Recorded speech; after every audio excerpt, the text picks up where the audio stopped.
तो शुरुआत एक अच्छी खबर के साथ। 9 नवंबर को काशी को दिवाली का तोहफा देंगे प्रधानमंत्री मोदी। वर्चुअल कार्यक्रम के जरिए ये सौगात मिलेगी। 500 करोड़ की लागत वाली 11 परियोजनाओं का शिलान्यास प्रधानमंत्री मोदी करने वाले हैं। 249 करोड़ की 24 परियोजनाओं का लोकार्पण पीएम के हाथों होना है। तो एक बड़ी खबर, अच्छी खबर, दिवाली का तोहफा कह लीजिए काशी वासियों के लिए, क्योंकि 9 नवंबर को काशी को दिवाली का तोहफा प्रधानमंत्री की तरफ से मिलने वाला है।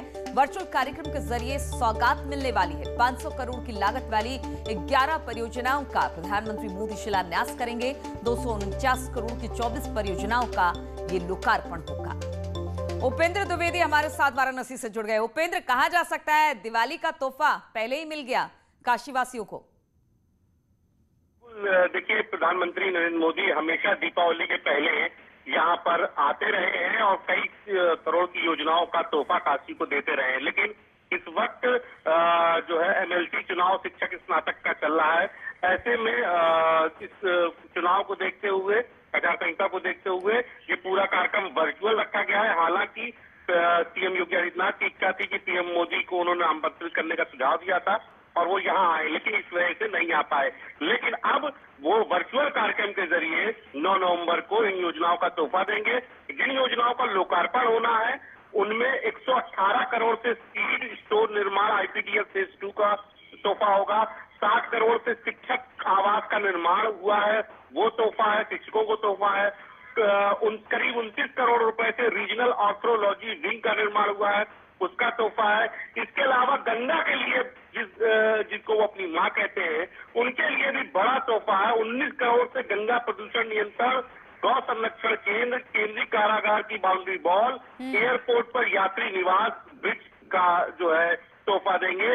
करीब 8 करोड़ 70 लाख से स्पोर्ट्स स्टेडियम में इंफ्रास्ट्रक्चर यानी खिलाड़ियों को भी तोहफा होगा। करीब 18 करोड़ से रामनगर अस्पताल का अपग्रेडेशन होगा। रामनगर ये काफी जुड़ा हुआ कस्बा है जहां से पूर्व प्रधानमंत्री लाल बहादुर शास्त्री तो 9 तारीख का इंतजार होगा। वर्चुअल कार्यक्रम के जरिए पीएम की तरफ से 500 करोड़ की ये सौगात काशी वासियों के लिए। बहुत बहुत शुक्रिया आपका तमाम जानकारी देने के लिए। और अयोध्या में दीपोत्सव पर सीएम की बैठक होनी है। लखनऊ में शाम 7 बजे ये बैठक होनी है सीएम की।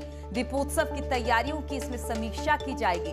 दीपोत्सव कैसे मनाया जाएगा, किस तरह की तैयारी है, तो आज सीएम समीक्षा बैठक करेंगे।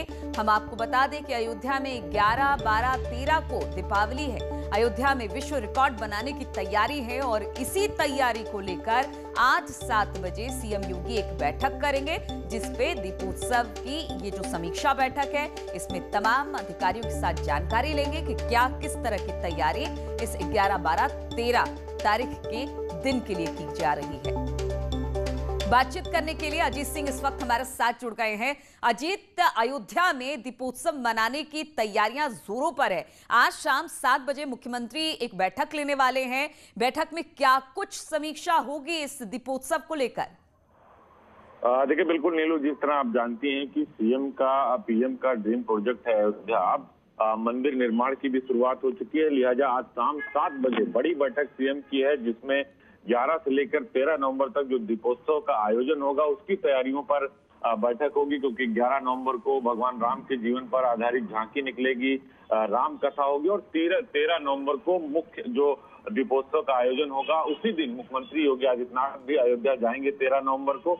और इस बार विश्व रिकॉर्ड जो बना था उसे तोड़ेगी खुद योगी सरकार, क्योंकि 5,51,000 दिए जलाए जाएंगे इस बार, जो पिछली साल की अपेक्षा अधिक होंगे। तो निश्चित तौर पर आज की बैठक काफी अहम होगी अयोध्या को लेकर। और जो दीपोत्सव, क्योंकि 5,51,000 दिए जलाकर इस बार नया विश्व रिकॉर्ड सरकार खुद बनाएगी। बिल्कुल अजीत, तो अपने ही रिकॉर्ड को तोड़ने के लिए अब एक नए रिकॉर्ड की तैयारी हो रही है और यही दीपोत्सव मनाने के लिए आज समीक्षा बैठक होगी। आप हमारे साथ बने रहिए, क्योंकि एक और अहम खबर आ रही है। मुख्यमंत्री योगी ने एक ट्वीट किया है। ट्वीट में लिखा है, उद्यम प्रदेश के रूप में विकसित हो रहा उत्तर प्रदेश, कहा जर्मन कंपनी का चीन छोड़कर उत्तर प्रदेश आना इस बात का सबूत है। Ease of doing business ranking और हमारे निवेश अनुकूल नीतियों का ये सफलता मानी जा रही है। अजीत, ये भी एक अच्छी खबर है कि जिस तरह से उन्होंने कहा कि चीन को छोड़कर जर्मन कंपनी अब उत्तर प्रदेश में आ रही है, यानी कहीं ना कहीं जो सरकार कोशिश कर रही थी उद्योगों को यहां लाने की, उसमें सफलता और बड़ी सफलता। देखिए, बिल्कुल निश्चित तौर पर जर्मन जूता कंपनी आई है। आनंद महिंद्रा ने भी कहा कि विकास की अच्छा संकेत है। तो चीन को छोड़कर आगरा में कंपनी शिफ्ट हो रही है, जिसको लेकर सीएम की तरफ से कहा गया है कि ऐसी नीतियां उत्तर प्रदेश को उद्योगों के क्षेत्र में आगे बढ़ाएंगी। तो एक एक करके एक जो उद्योग उत्तर प्रदेश में लग रहे हैं, 2000 लोगों की जो लोगों को इस यूनिट में रोजगार मिलेगा। वन वेलेक्स कंपनी अपनी 3 परियोजनाओं का लगभग 300 करोड़ रुपए का निवेश करेगी। तो ये सरकार के लिए अच्छा संकेत है और इसीलिए उद्योगों को लेकर सिंगल विंडो सिस्टम लागू किया गया। तो अब सरकार इसे एक कदम और आगे बढ़कर इस पर हिस्सा ले रही है और उसका ये मानना है कि इससे उत्तर प्रदेश में उद्योग को नई दिशा मिलेगी और उत्तर प्रदेश के लोगों को रोजगार मिलेगा। बिल्कुल, और यही कोशिश है कि सरकार लगातार उद्योग को लेकर, कहा जा सकता है कि एक पूरी व्यवस्था बनाने की कोशिश कर रही है ताकि ज्यादा से ज्यादा निवेश प्रदेश में हो। बहुत बहुत शुक्रिया आपका अजीत, हमारे साथ जुड़ने के लिए।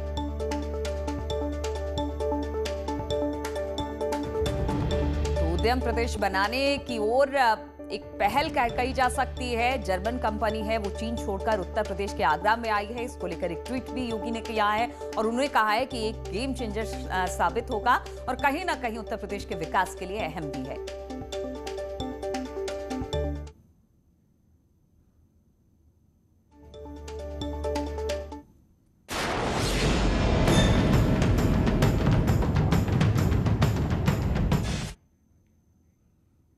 जी हां, तो सड़क और चौराहे पर दंगाइयों के पोस्टर लग गए हैं। सीएए के विरोध में हिंसा करने वालों पर अब सख्ती हो रही है। फरार आरोपियों पर पुलिस ने इनाम घोषित कर दिया है। पुराने लखनऊ में आरोपियों के पोस्टर तक चस्पा कर दिए गए हैं। मौलाना सैफ अब्बास की फोटो भी आरोपियों के पोस्टर में शामिल है। 8 आरोपियों को वांटेड घोषित किया गया है। तो एक बार फिर से जो फरार आरोपी हैं सीएए में, उनके पोस्टर जो है वो चस्पा कर दिए गए हैं। सीएए के विरोध में हिंसा करने वालों पर सख्ती दोबारा से देखने को मिली है। फरार आरोपियों पर पुलिस ने इनाम घोषित किया। पुराने लखनऊ में लगाए गए आरोपियों के पोस्टर, जिसमें मौलाना सैफ अब्बास की फोटो भी है आरोपियों की लिस्ट में, 8 आरोपियों को वांटेड घोषित किया गया है और उनके पोस्टर लगाए गए हैं।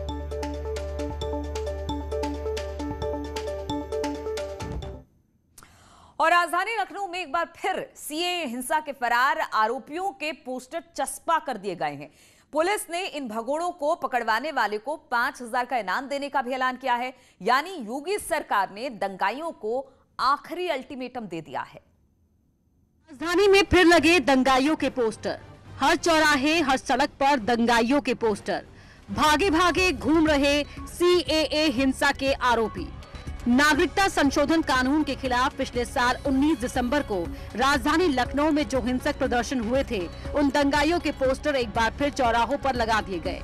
लखनऊ में हुए प्रदर्शन में शामिल 8 लोगों पर गैंगस्टर एक्ट के तहत कार्रवाई करते हुए प्रशासन ने उन्हें भगोड़ा घोषित कर दिया है। पुलिस ने राजधानी के कई थानों और सार्वजनिक जगहों पर इन प्रदर्शनकारियों की तस्वीर वाले पोस्टर लगाए हैं। पुलिस ने 2 अलग अलग पोस्टर जारी किए हैं। एक पोस्टर में उन प्रदर्शनकारियों की तस्वीर और पता है जिन पर गैंगस्टर एक्ट के तहत कार्रवाई हुई है, जबकि दूसरे में वो प्रदर्शनकारी हैं जो फरार तो हैं लेकिन उन पर गैंगस्टर एक्ट नहीं लगा है। इन पोस्टर पर यह भी लिखा गया है कि इन प्रदर्शनकारियों की जानकारी देने वाले को 5000 रुपए का इनाम दिया जाएगा। पिछले साल सीए और एनआरसी के राजधानी में लखनऊ में हुए प्रदर्शन में तमाम सरकारी संपत्तियों को नुकसान पहुंचाया गया था, जिसके बाद सरकार की सख्ती थी और उन सभी आरोपियों के पोस्टर शहर भर में लगाए गए थे। उन लोगों से वसूली की जा रही थी, लेकिन बहुत सारे ऐसे आरोपी हैं जो अभी भी फरार चल रहे हैं और उन सबको वांटेड बताकर अब पुलिस ने उनके कुछ इस तरह के पोस्टर पुराने शहर की तमाम जगहों पर चिपकाए हैं, जिसमें साफ तौर से पुलिस ने ये लिख दिया है कि इन अभियुक्तों की जानकारी देने वाले को भी 5000 का पुरस्कार दिया जाएगा। 8 फरार प्रदर्शनकारियों में मोहम्मद आलम, मोहम्मद ताहिर, रिजवान, नायब उर्फ रफत अली, एहसन, इरशाद, हसन और इरशाद शामिल हैं। इन सभी पर ठाकुरगंज थाने में मामला दर्ज है। दूसरे पोस्टर में शिया धर्मगुरु मौलाना Saif Abbas, all India Muslim personal law board के वरिष्ठ उपाध्यक्ष मौलाना कल्बे सादिक के बेटे कल्बे सिब्तैन नूरी, इस्लाम, जमाल, आसिफ, तौकीर भरपाई की जाएगी। कैमरा पर्सन गोपी गिरी के साथ मोहम्मद शबाब, न्यूज़ 18 लखनऊ। और प्रदूषण को देखते हुए सरकार ने शिकंजा कसना अब शुरू कर दिया है किसानों। तो प्रियंका का ट्वीट किसानों के लिए, क्योंकि जिस तरह से लगातार प्रदूषण बढ़ता जा रहा है, किसानों के पराली जलाने की खबरें आ रही हैं। अब उन किसानों के खिलाफ कार्रवाई हो रही है, FIR हो रही है जो पराली जला रहे हैं। अब ऐसे में जो प्रियंका गांधी वाड्रा हैं वो खुलकर किसानों के पक्ष में आ गई हैं और लगातार किसानों को लेकर ट्वीट कर रही हैं।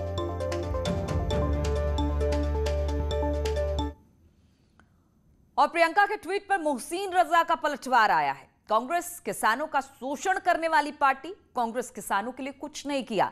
रजा ने इस तरह की बात कही है। कांग्रेस शासित राज्यों को प्रियंका ज्ञान दे, पराली कांग्रेस के लोग जला रहे हैं, उत्तर प्रदेश सरकार किसानों के लिए काम कर रही है। तो मोहसिन रजा का पलटवार प्रियंका के ट्वीट पर।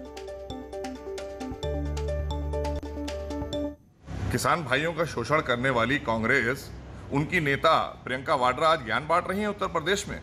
आपके ही नेता पराली जला रहे हैं और हमारे किसान भाइयों को बदनाम कर रहे हैं। हमेशा आपने किसानों का शोषण किया है। आपने 60 वर्षों में किसानों को बर्बाद किया। हमारे किसान भाइयों के लिए क्या क्या था कांग्रेस ने देश में और प्रदेश में? कुछ नहीं किया था। आज आदरणीय योगी जी की सरकार उत्तर प्रदेश में किसानों के लिए, गरीबों के लिए, पिछड़ों के लिए और सबके उत्थान के लिए काम कर रही है। अपने नेताओं को ज्ञान बांटना है या अपनी सरकारों को बांटना है तो राजस्थान और पंजाब में बांटिए जाकर, और वहां समझाइए कि गैर कानूनी काम न करें किसान भाइयों के साथ में, क्योंकि आपके यहाँ शोषण हो रहा है। हमारे यहाँ किसान संपन्न हो रहा है, किसान के लिए अच्छे काम हो रहे हैं। और रुकते हैं यहाँ पर छोटे से ब्रेक के लिए, बहुत जल्द लौटेंगे।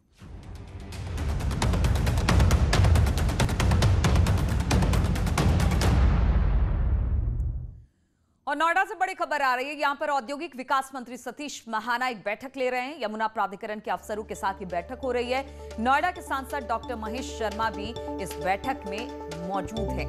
तो नोएडा से बड़ी खबर है, औद्योगिक विकास मंत्री सतीश महाना एक बैठक कर रहे हैं जिसमें यमुना प्राधिकरण के अफसरों के साथ ये बैठक है, जिसमें नोएडा के सांसद डॉक्टर महेश शर्मा भी मौजूद हैं।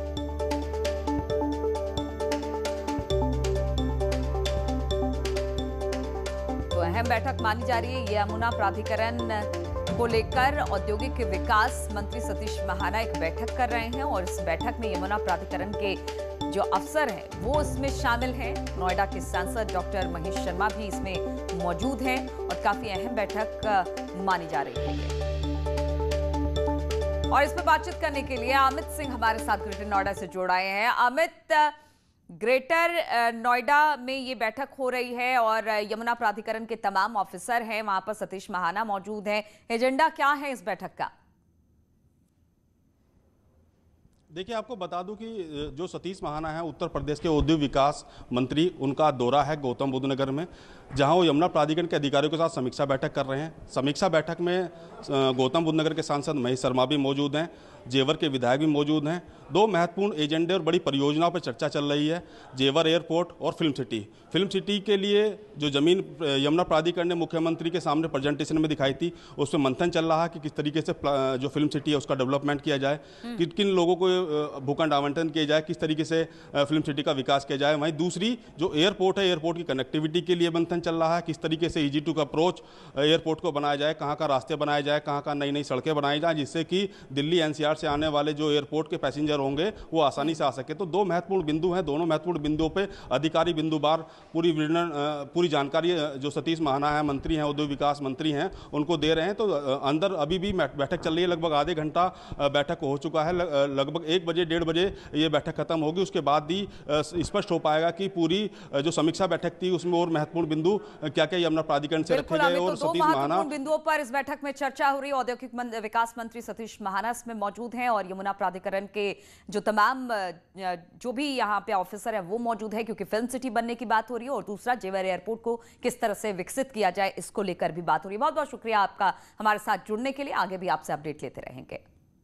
और गाजियाबाद से बड़ी खबर है। यहां पर इंदिरापुरम में विदेशी नागरिक की संदिग्ध मौत से हड़कंप मच गया है। आपको बता दें, ताइवान निवासी युवक का फ्लैट में शव मिला है। इसकी सूचना साथ में रहने वाले उसके साथी ने पुलिस को दी है। पुलिस ने शव को पोस्टमार्टम के लिए भेज दिया है। मृतक नोएडा की कंपनी में जॉब करता था।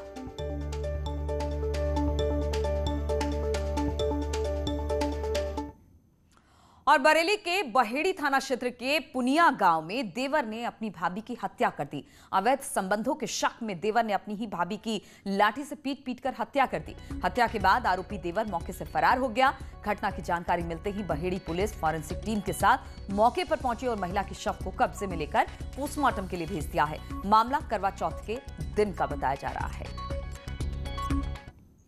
बदायूं से खबर लेते हैं, जहां पर अनियंत्रित कार ने सड़क पार कर रही महिला को रौंद दिया, जिससे महिला की मौके पर ही मौत हो गई। महिला की मौत के बाद गुस्साए ग्रामीणों ने वहां पर जान लगाकर कार में आग लगा दी। दमकल विभाग की टीम मौके पर पहुंची और किसी तरह से आग पर काबू पाया। बवाल बढ़ता देख कई थानों की फोर्स मौके पर पहुंची, तब जाकर कहीं मामले को शांत कराया जा सका। मामला अलापुर थाना क्षेत्र के बदायूं फर्रुखाबाद रोड का बताया जाता है। जालौन से खबर है, यहां पर मामूली सी बात को लेकर दो पक्ष आपस में भिड़ गए। बीच सड़क पर जमकर मारपीट हुई है। मारपीट की ये पूरी घटना सीसीटीवी में कैद हो गई। सूचना पर पहुंची पुलिस जांच में जुट गई है। मामला उरई कोतवाली क्षेत्र के करसान रोड का बताया जा रहा है।